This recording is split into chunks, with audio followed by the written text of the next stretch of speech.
Hey guys, in this video we're going to talk about adding different spins to a ball and one really easy way for you to develop top spin from home. So go ahead and get a tennis racket and a ball and get ready to get to work.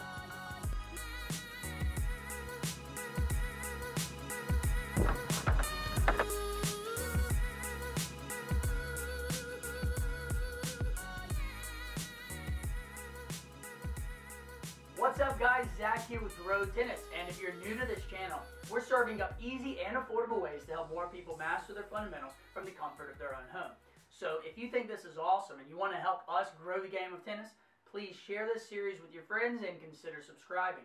Before getting into the challenges, I want to take a few minutes to really dive into what's going on when you're creating spin. Spin is when the ball is rotating in any one direction. This usually happens when the strings of a tennis racket make contact with the ball. And depending on which direction your racket strings are moving across the ball will directly impact the type of spin you put on the ball. Most of the time when you make contact, you're usually putting some sort of spin on it, whether you know it or not.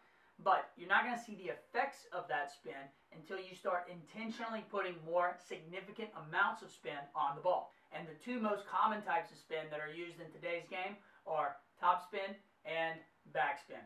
Topspin is created when the strings of a tennis racket is moving upward against the ball before, during, and after contact. This is the most common spin used in the modern game, and the spin I think every new player should really take the time to learn. And that's because in order to hit topspin, you actually have to do a lot of things right that will make you a more consistent player. For example, in order to hit topspin, your racket actually has to be going up towards the ball, which is perfect because that's going to send it up over the net, and the spin itself is actually going to be creating this dipping type trajectory. And because the whole point of the game is to hit the ball up over a net and down into boundary lines, it makes it an ideal spin for you to learn in your game. The other most common type of spin used in tennis is what we call backspin.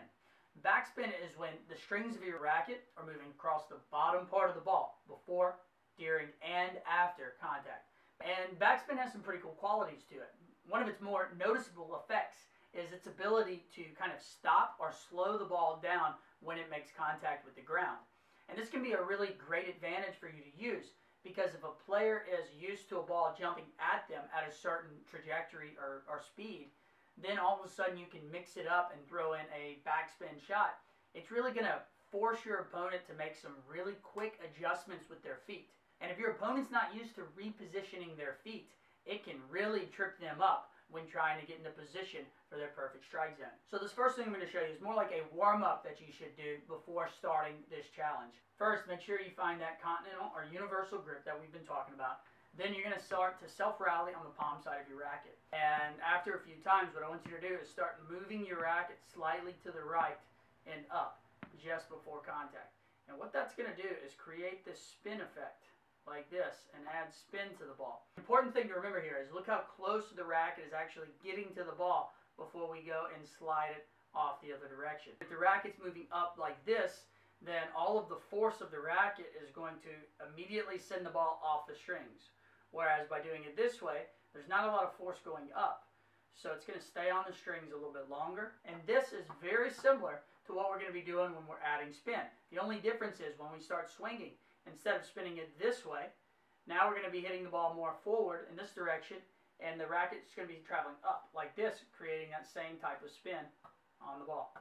Your challenge, once you get pretty good at adding spin to the ball, you're now going to do multi-touch or two-touch and start working on adding top spin while sending the ball towards the target. Here are a few things to consider. Number one, do the best you can to find your perfect strike zone before sending the ball towards the target. Number two, try to get your racket strings as close to the ball as you can before lifting up and adding spin. Number three, make sure that your racket strings are always facing towards your target before and after contact. Number four, think up or lift when making contact with the ball. As you improve at this, I want you to challenge yourself to start taking less and less touches until you can successfully do this 20 times in a row while doing the two-touch pattern. A word of caution here. Once you get pretty good at it, a common mistake most players will do is they'll start taking the racket back further. I want to discourage you from doing this, and that's because by taking it back, you're going to be adding so much power into the ball, it's going to be really difficult to add spin. We will talk later in the series about how you want to take the racket back so that you can start getting more power and more spin. But for right now, we're really focusing on control. Try this process out for about 10 minutes or so on your palm side. Take a little break, and when you come back, try the same process on your knuckle side using 2 hands. To do this, start with your continental grip and have both hands on the racket. Then start self-rallying to yourself and slowly start to add spin by moving the racket to the left just before contact. Once you feel like you're getting pretty good at adding spin on the ball, you can then start trying to add top spin while sending the ball forward towards a wall or target. To complete this entire challenge and move on to the next video, you're going to want to be able to do 20 in a row doing the 2-touch pattern on your palm side, as well as 20 in a row following the 2-touch pattern on your knuckle side with 2 hands. Once you beat both challenges in this level, you'll then be ready to move on to the next video where we start talking about adding backspin to the ball, and I show you a really easy way to learn and develop that at your house. Question for you: where are you practicing the materials in this video? Are you using a wall, backboard? Are you going to the courts, or maybe using your garage? Please share it with the community down in the comment section below. Okay guys, thanks for watching. Click here if you've completed all the challenges and are ready to move to the next level, or click here if you want to know more about the backboard that I'm using and how it can help you practice at home. And until next time, stay positive, keep practicing, and you will get better with time. Good luck out there.